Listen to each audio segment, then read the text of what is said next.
A day in my life, it's a mini vlog. So po na nga pala ng mga oras na yan mga mima ko, at kagigising ko nga lang din pala dyan mga mima ko. Maghapon nga rin pala kasi ako mga mima ko na natulog kasi nagtinda nga pala ako mga mima ko kagabi. Nung pagkabangon ko nga pala dyan mga mima ko, at ito nga nagdilipit na nga pala ako mga mima ko ng higaan, at inaayos ko nga rin pala yan mga mima ko. By the way nga pala mga mima ko, shoutout nga po pala sa lahat ng mga nanonood ng mga vlog ko, at shoutout nga rin pala sa inyo lahat mga mima ko.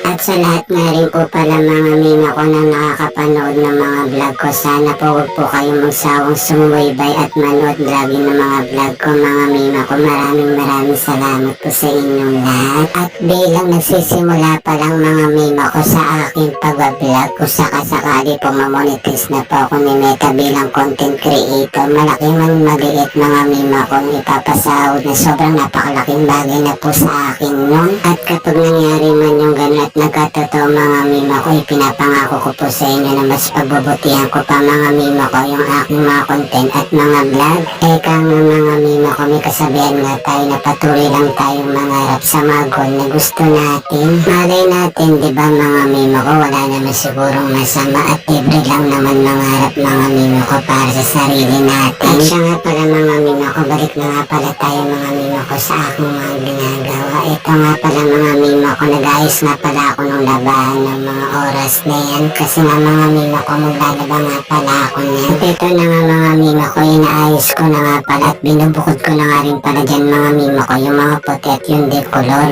Actually mga mima ko, hindi naman talaga totally karamihan yung mga labahan ko, at iilan lang yan mga mima ko, kasi nga hindi nga pala ako mga mima ko nagtatambak talaga ng mga labahan ko.